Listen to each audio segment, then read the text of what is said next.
We're going to look at king and pawn endgames because I like king and pawn endgames. And each one has a different theme. And then after we look at some made-up positions that I made up, that were made up before I made them up, so I stole them, then we'll look at some games from actual play and see if we can play the games better now that we know the ideas. This is this is the least famous theme in all of king and pawn endgames.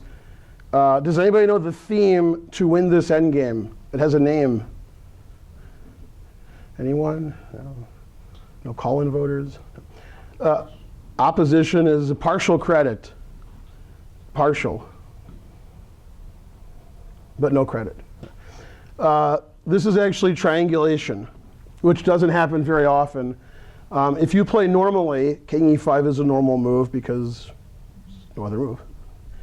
And if you just play normally, then you will stalemate your opponent. Stalemate. And if the h-pawns weren't on the board, this would be a draw, rather easy draw.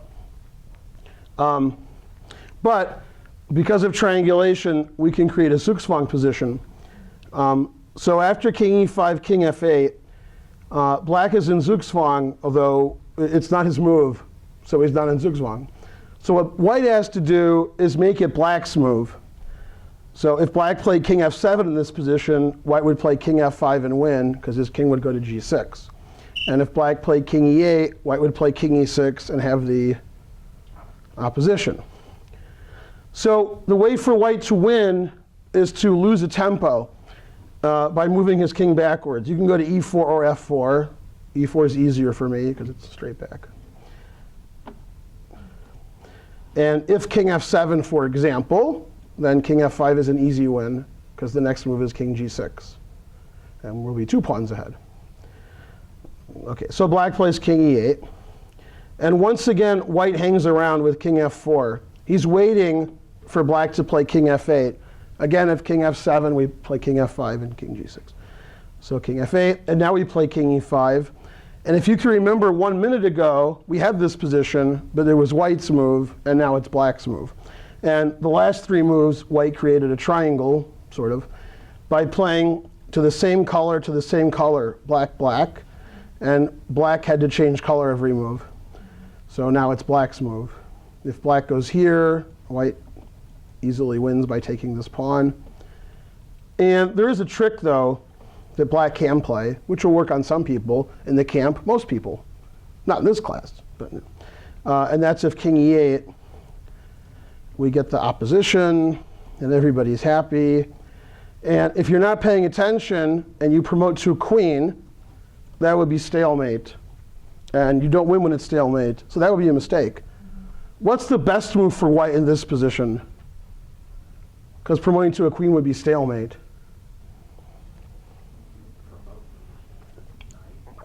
Promote to a knight would win, but that would be quite difficult, although not too difficult. But more difficult than other moves. Promoting to a knight wins. Promoting to a rook wins. Promoting to a bishop wins. The quickest win is to not promote, to wait a move. So you can promote with check by playing king to f6. Black has to go here, and then we can make a queen. Hooray. And this triangulation is the only way to win. You have to play king e5 and then go back with your king, lose a tempo, and make this position with black to move. And, well, triangulation doesn't happen very often, but Zugzwang happens a lot, where, and we'll see that in later examples today, where if it's your move, you're not winning. And if it's your opponent's move, now you're winning. And in the opening and middle game, there's about a 0% chance of that. And king and pawn endings, it's about 25% that happens. Because in some positions, you have the perfect position, so you don't want to move. That's the starting position here. Both sides have a perfect position. If black is forced to move, white's king walks in. And if white's forced to move, which he is, then black can chill out. But luckily, white can lose a tempo, and then it's black's turn to move, and black loses. That might be one of the harder ones for this class. Okay. Now, we can extrapolate from what we've learned and make up puzzles. However, this puzzle was not made up. This was a game that I saw. Control who? Yeah, Control 2. Yeah. OK. So this is a game that I saw in the 2008 U.S. Women's Championship in Tulsa, Oklahoma. Tulsa, Oklahoma. It sounds like I made it up, but it's true. And the player with the white pieces was the Mongolian player, who we call Chimmy, because we can't say her name. But it's actually Bachemeg Tushintugz, so I can say it. It's funny how a Mongolian player played in the U.S. Women's Championship. What are you going to do? She played for the U.S. at the time. She's moved back to Mongolia, and she plays for Mongolia now. Black is the former Ukrainian player. Well, they're not really, but she's from the Ukraine. Therefore, she's in the U.S. Women's Championship every year. And there's several women I could say whose name now, but this is Irina Zenyuk. Irina Krush also could have filled in for that, but Irina Krush actually had something else to do with this game. She was the one who showed the players how to play better when it ended. So she was watching. Well, if we try to win the same way, notice how these two pawns were added. Although Julio didn't see the last problem, so he's like, what are you talking about? But yeah, these two pawns weren't here in the last problem. In the last problem, white would triangulate, and then white would play king f4 here, which is slightly illegal. So yeah, triangulation doesn't work. The player with the white pieces, they knew about triangulation, and they knew they couldn't triangulate. So they both moved around a lot forever, and they agreed to a draw. One kind of a draw would be the brute force method. And now black plays g4, white takes, and it's stalemate.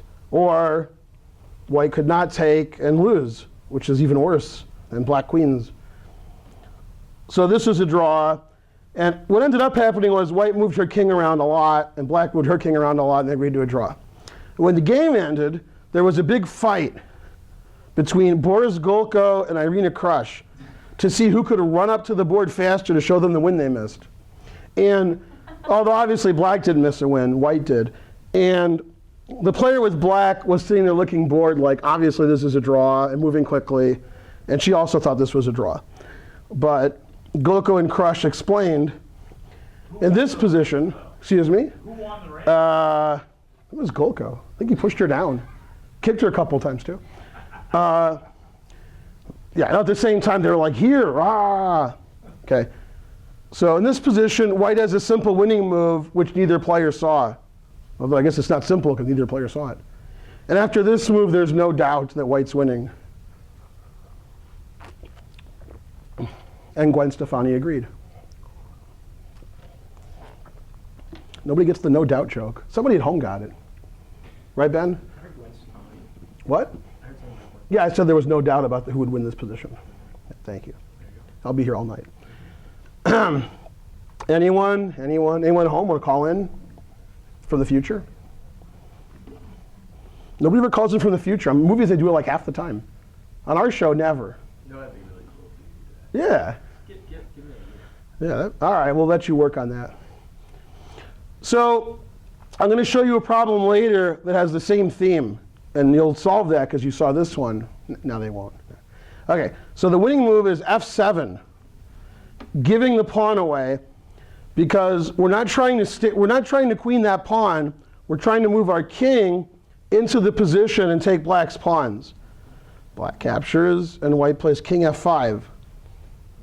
This is your chance. Oh, yeah. Opposition, right. And now, well, white's going to play here and take two pawns. So black doesn't want that to happen. So black plays king g7. And I mean, white's king's going to walk in. There's nothing black can do. Just walks right in. Yeah, and takes all the pawns. See, in this position, if white had an f pawn, which he doesn't, or she doesn't, this is to be the stalemate trick again, where black just plays g4 and it's going to be stalemate. But giving away the pawn means there's no stalemates. So white's king can walk right in. And white never thought of the move f7, because that looks crazy. Why would you give your pawn away? Well, you give it away so the white king can walk in and take the black pawns. But white never thought of that. And white wins easily. White just takes both pawns. But didn't happen, so white didn't win. It was a draw. Unfortunate. Oh, look at this. Bam. Okay, now here, white is in trouble.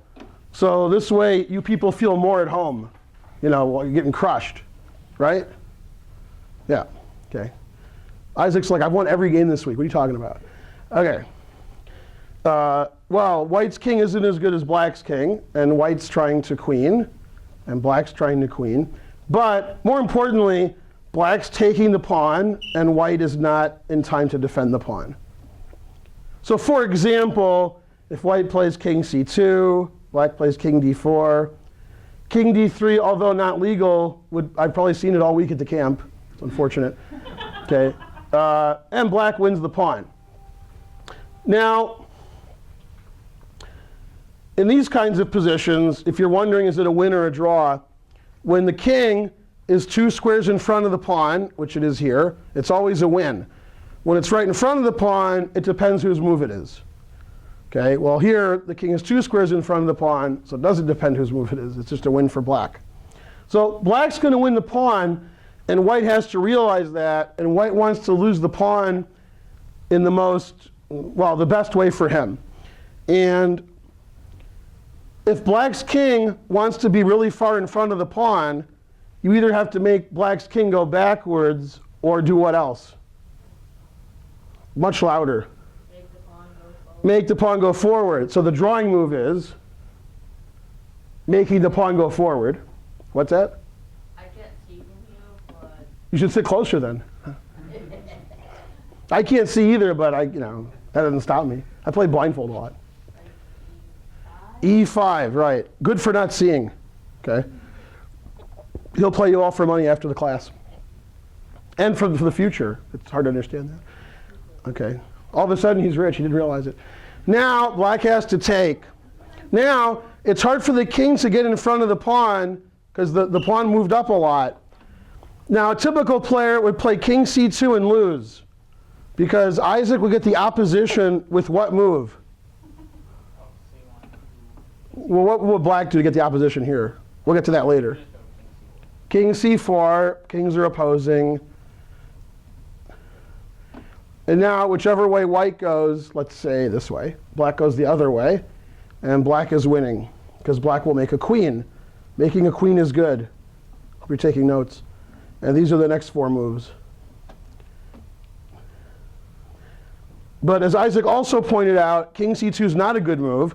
Black can get what's called the White can get what's called the distant opposition with what move? King c1. And now he's ready for any move that black makes. He can also move his king. Like if king here, he can get the opposition. And black can't go forward because he's opposing kings. And the black won't be able to move his king forward, so it'll be a drawn position. However, black does have one more try, hoping that white blunders. Black can play king here. And once again, white only has one drawing move. And once again, it's the distant opposition. Same as the last move. King to d1. And in fact, if I move like king to d2, then black wins with what move? Getting the opposition. Hooray. King to d4. And now white has to move away and lose. So this is the distant opposition, and you're ready for your opponent to move. If king d4, king d2, opposing kings. And if king e4, then king e2. Also with a draw. And I've actually seen these kind of endgames in real tournaments. The person with white is 1300, 1400. And every move is a draw, and they're drawing, and they're drawing. And then at some point, after 20, 30 moves, they make a mistake and they lose. I see it all the time.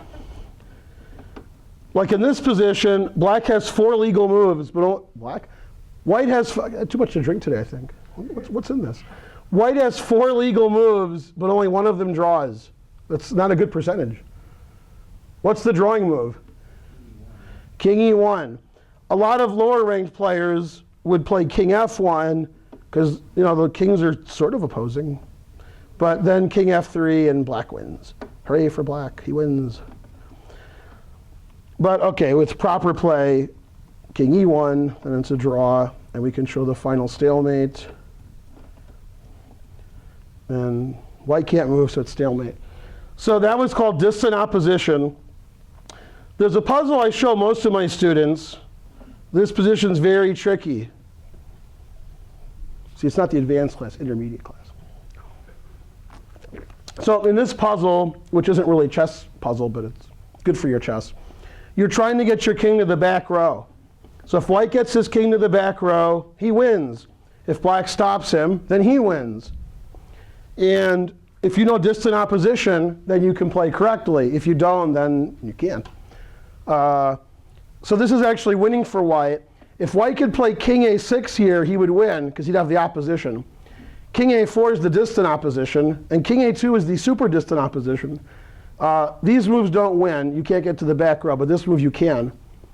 Because no matter what black does, I don't know, let's say here, then we have this opposition where we every other square, same color. And we can go here. This is actually the best move. Well, it doesn't matter. And okay, white gets to the back row. But if white makes a mistake on the first move and plays, let's say, king b1 or king b2, black to play has one move that stops the king from getting to the back row. If you do the distant opposition trick, you'll figure it out. So king b4 is the opposition, right? King b6 is, so what else is? Right, king b8. And the king can't get to the back row because the black king is stopping him.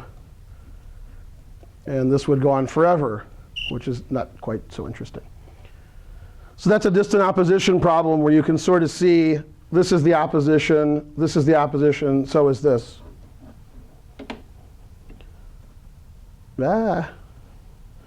Intermediate, there we go. Control 2, my favorite control. Okay, now we're going to vote. It's white's turn to move. And if you vote for black, I'll take white. If you vote for white, I'll take black. So you're in trouble either way. You can vote white wins with white to play. You can vote black can draw, or you can vote Buchanan. That's the other way to vote. They forgot these elections from 10 years ago. Who says white's winning? Who says black can draw? Who says Buchanan? More votes than draw. It's more likely Buchanan's the president than this is a draw. That's correct. Okay. Yeah, this is a win. White just moves his king up as fast as possible. King d2 or king f2 would win. King up either way wins. And now we're 2 squares in front of the pawn, so we win. Yay. And then we go to the side like this. And you always want to move your king up if possible.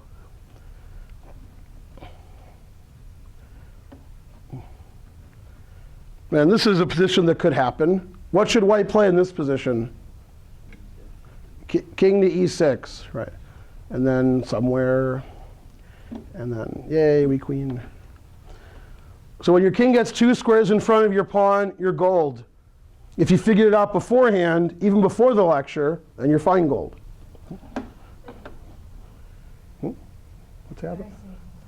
Oh, bless you. That's nothing to sneeze at. That's an important puzzle. Control 2.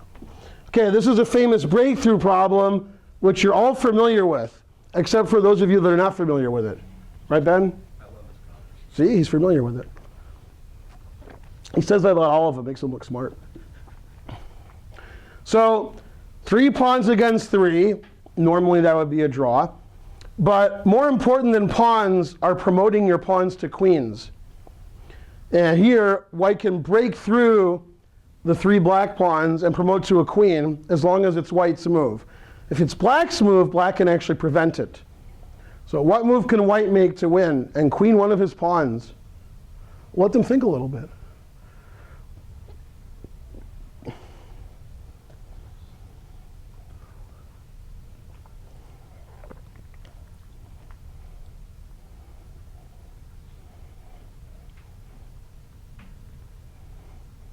Anyone? Well, king g4 actually might win, probably not. if you break through later. There, king take, carry the 1. Yeah, that's not in the spirit of what we want to do. King g4 might win if you break through the next move. I'll play king g6, then you better break through. How can white's pawns break through the black pawns now? You can say, look that way, and then go through. You know, like, there's a squirrel. What's that? Who said it? B6, right. Now, white has 2 threats. So black has to capture the b6 pawn. If black captures with a c pawn, then this pawn is ready to go, but this pawn is in his way. So we play a6. You take, and then c6, c7, c8 with advantage. If you take with the a pawn, now what does white do? Louder. If you want to teach this class one day, you got to, what's that, c6, right? Takes, and then a6. Now, having seen that, if you were black, how would you prevent white from doing that if it was black's to move? So let's go here, and now it's black's turn to move. How can black prevent white from doing all that mean stuff, making a queen?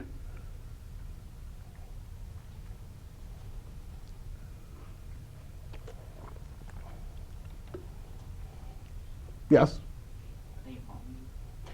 Any pawn move you'd be wrong 2 out of 3 times, but Meatloaf would say that's okay. Because 2 out of 3 ain't bad. A6 and C6 both lose, but B6 would draw. Why does A6 lose? I'm glad you asked.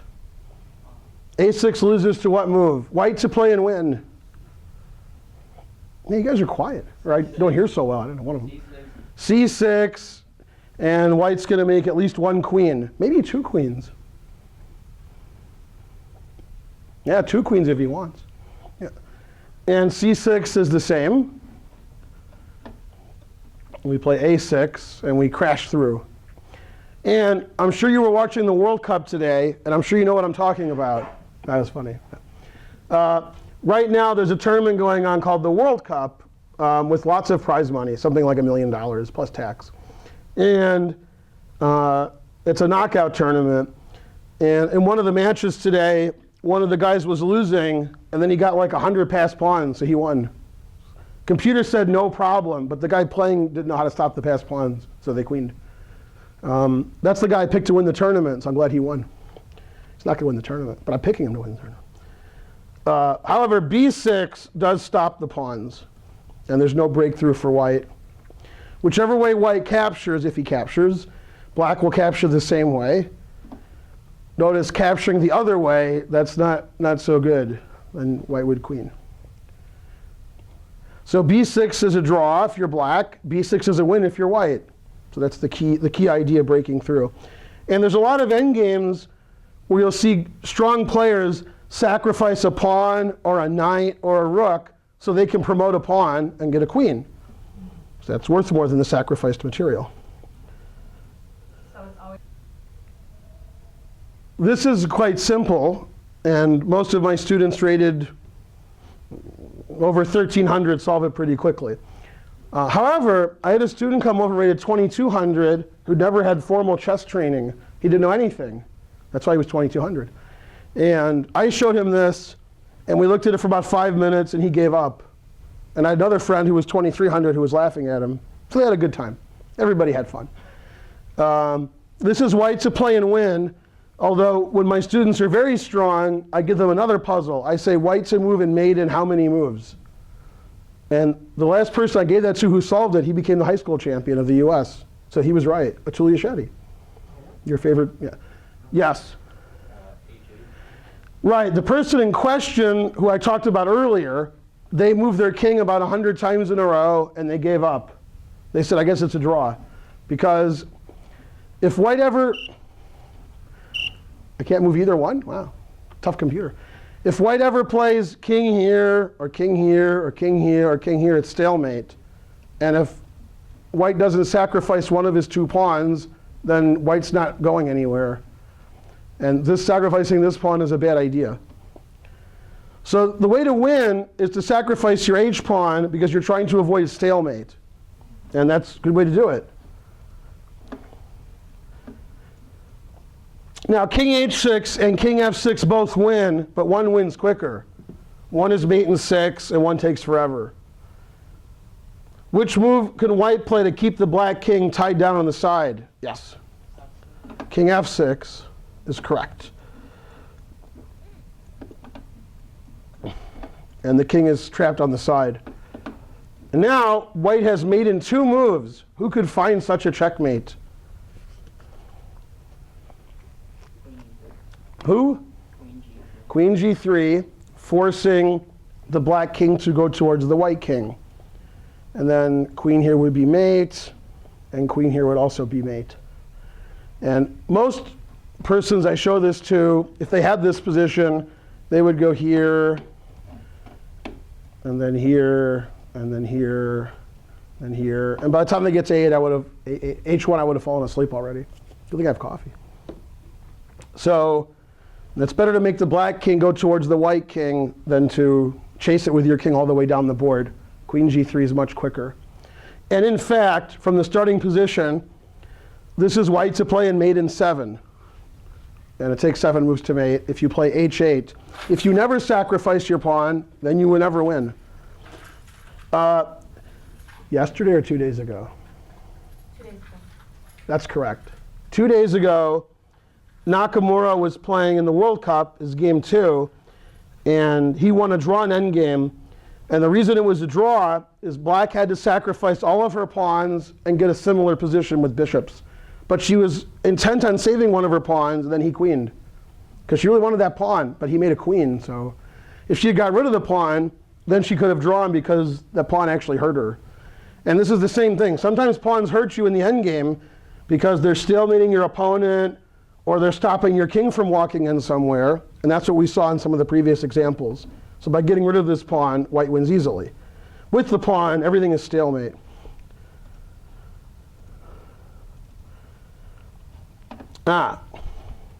See, sometimes I do it. Well, other than the mirror image on the other side of the board, which I can't stop, but this is the only position in chess where white has a king and 3 pawns, and none of them are doubled, and none of them are tripled. And it's white's turn to move against a bare king, and it's still a draw, right? He's like, what? Yeah. Normally, 3 pawns beats no pawns, normally. But this is actually a puzzle that I was given by many-time US women's champion Anna Zatonsky. And she said, set up a position where white has a king and 3 pawns, black has a king, it's white's turn to move, and it's a draw. Now, if the pawns are doubled or tripled, I can do it. But on 3 different files, that's not easy. And in fact, if this pawn is on a2, this is a win for white. But on a3, it's a draw. Hard to understand. So white plays king b2, black takes, and white plays king b3. Now, black has 7 legal moves, but only 1 of them draws. That's a percentage I can't even begin to understand. Black to play and draw.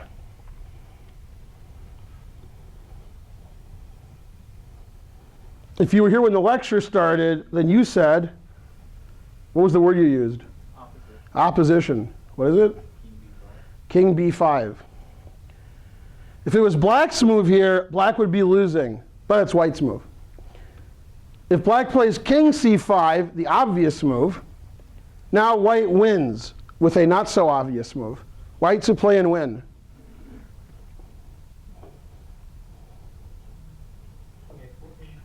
King a4, very good. Then black takes, and white keeps the black king out. And white makes a queen. However, after king b5, it's white's move, and white can't wait. If white plays a4, then his king can't go to a4. And black is just in time to stop the pawn. Where's Robert Hess to complain about that? You didn't even work here. You didn't understand that joke. You didn't work here then. No. Whenever Hess was giving a lecture and that happened, he's like, somebody turn that off. So, which I could do in 1 second, but oh God, that took 1 second to do. Actually, it's taking an hour to do. Okay, now Hess is happy. And this is what we call Zugzwang. Whoever's turn it is to move doesn't want to move. And if king c3, then we can't play king a4 and get behind the king there. So king b5, the only drawing move, very hard to find because you're not going towards the pawn, but you're stopping the white king from moving up. If white plays d6 to distract, and then moves his king up, black can sneak his king back just in time. And this would be a draw. So even 3 pawns up, you're not completely winning. Now, if I could change the position slightly, because I made a claim earlier that nobody believed, I bet. Let's put the pawn on a2. Now white wins, because in this position, what's the winning move for white?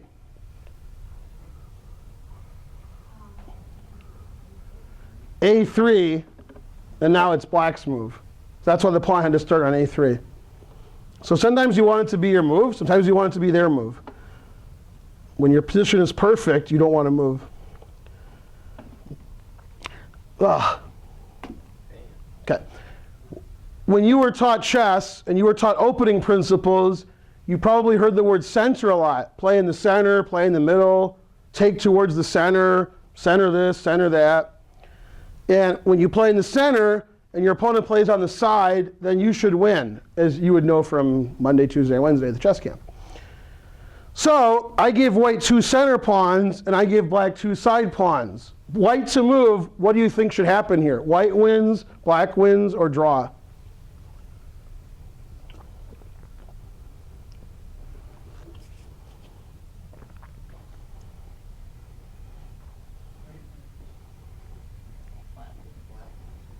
All right, who says white wins? Raise your hand. Who says black wins? And who says Buchanan? Can't vote twice. I saw that. Your votes don't count. Well, actually, in that case you can vote after you die. Yeah, and after you die. The dead are voting Republican, according to The Simpsons. Dead pets, anyway.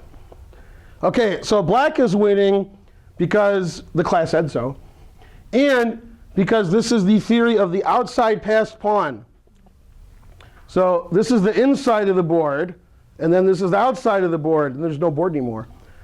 When you're on the outside of the board, and you're on both outsides of the board, I don't think the white king can stop both of those pawns.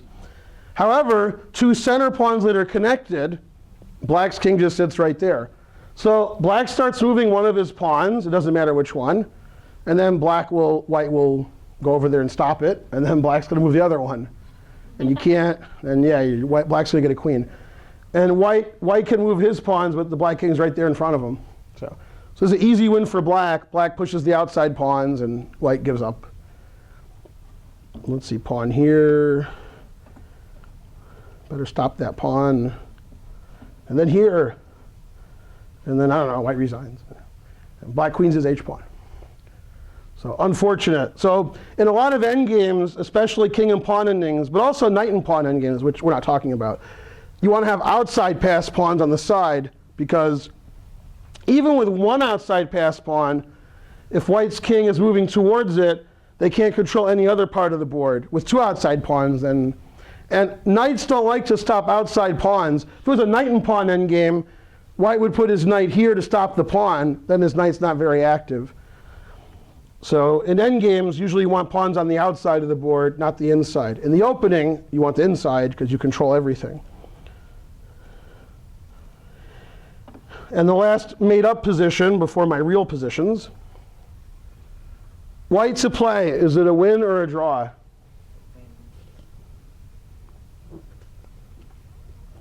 Who says white wins? Who says draw? Yeah, white's king is 2 squares in front of his pawn. And if it's white to move, white just plays e3 and starts moving his king up, because white has the opposition. That wins pretty handily. On the other hand, if this was the position and it was white's turn to move, then it would be a draw, because wherever white moves, black would follow, and black would have the opposition. White plays king f4, black plays king f6. If white plays king d4, black plays king d6. As long as you're 2 squares in front of the pawn, it doesn't matter whose turn it is. If it's white's turn, just goes here, and now it's black's turn. And if it's black's turn, it's even easier. We just, well, I can't have it be black's turn because the computer won't let me. But white's winning. And I found 3 of my own king and pawn endgames that were played a while ago. I think I saw you watching this game when I was playing it. 1984? Were you there? No? Okay. Well, my opponent played king takes knight. Good idea, right? All right, so it's black's turn to move. Is black winning, white winning, or a draw? And what should black play? That's a lot to think about.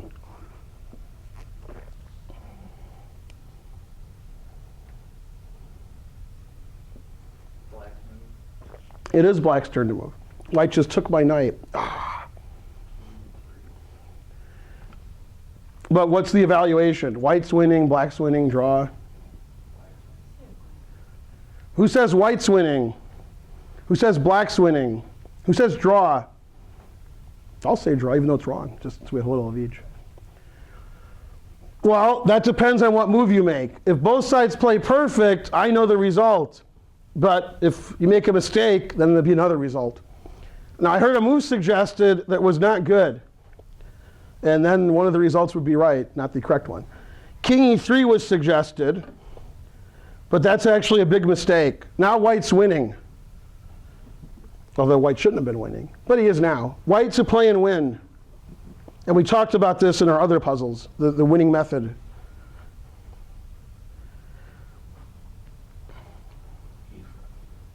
What's that? E5, right. And white's going to make a queen.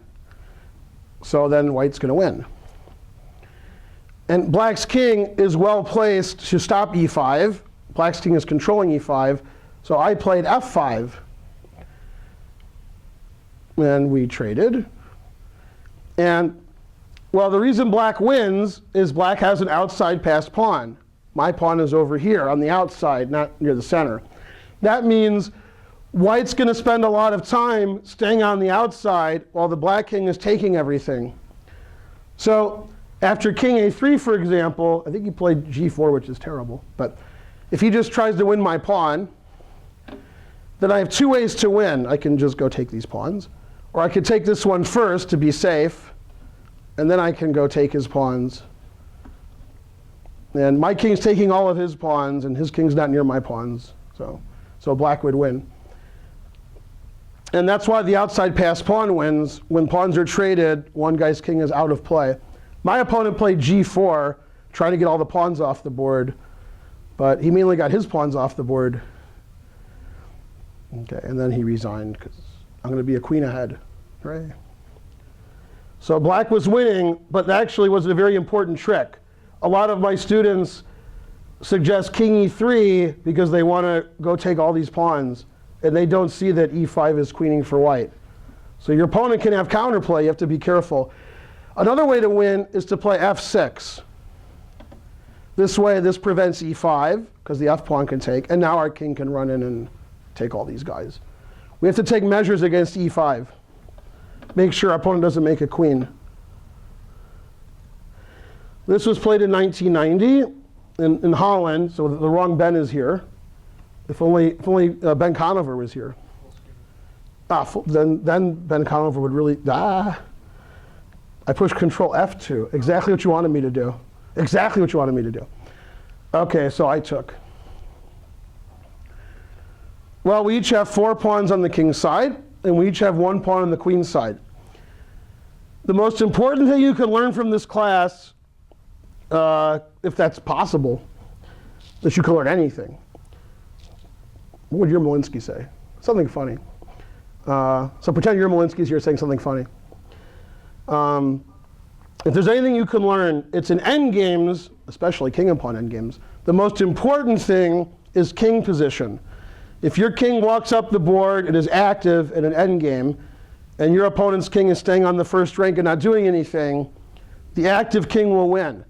In the opening, it's the other way around. You want your king safe, but in the endgame, your king is active. Here, black's king is more active because my king can come in here and take this pawn and make a queen. Well, my opponent didn't want me to do that, so he played king d2. Now, actually, I analyzed quite a long way ahead before I did this, because this was 1990 when I was actually good. So it was a long time ago. Even you weren't at the game, in 1990. And I calculated if I took all his pawns and he took my b4 pawn, we would both queen, but I would have a winning queen and pawn endgame for a couple of reasons. But there's a very key move in this endgame. Okay, so I'm going to win all his kingside pawns, so he wins my queenside pawn. Now, most people would play a4 without thinking, because you're trying to make a queen. Well, if you play a4, my king will go and stop your a pawn before you queen, and I'll have two connected pass pawns, and those will win. What move can white make so black's king can't get back there and stop white's pawn?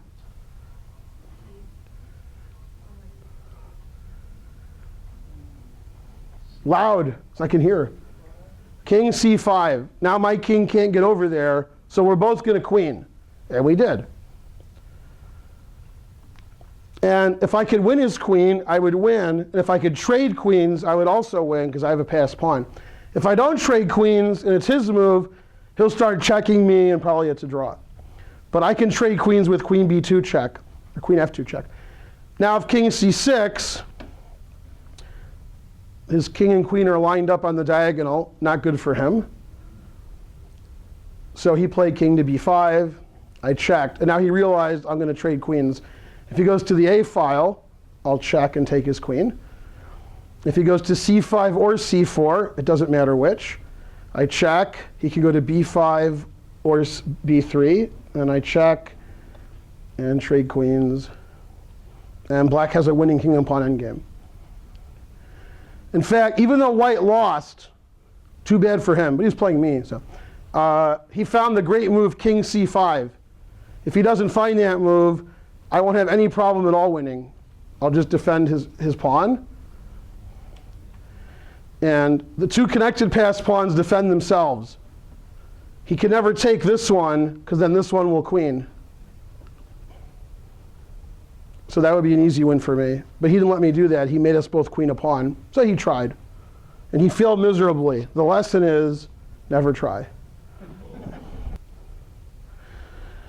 Black to play. Remember, black is going down the board, and white's going up. Don't forget that. Black to play, is black winning or it's a draw? Assuming both sides play correctly.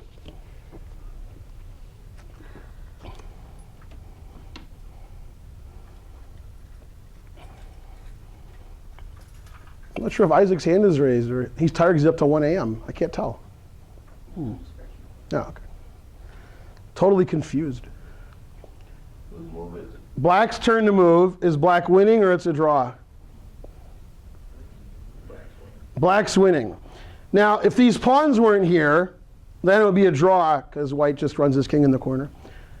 Well, actually, I think the moves are here. I took, and then I played h5. And white has to make a move. It's unfortunate. He wants to keep my king bottled up. So he played b5, and my king's bottled up. And then I played h4, and it's his move. Too bad. And he has to let my king out, which is unfortunate for him. So he did. And I go take his b pawn, and I win. If it was white's a move here, and he could put his king anywhere on the board, where would he put it? Anywhere. What's the only good square? b3, draw. King b3, opposition. But I don't think he can play king b3. If he could, then it would be a draw. But he could not. And this reminds me of another endgame, which will be the last one, but I didn't put it up here because I forgot. This could have been the end of a game that I had, but 2 moves before this he resigned because he was strong grandmaster, so he knew what would happen. White to play. White wins, black wins, or draw.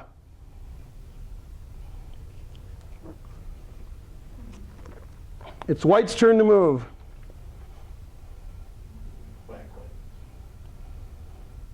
Black wins. Anybody else? Everybody agree? White wins. Just to be contrarian? Absolutely. Okay. Chicago people. She's so contrarian, she roots for the Cardinals. She's from Chicago. That's when you know, yeah.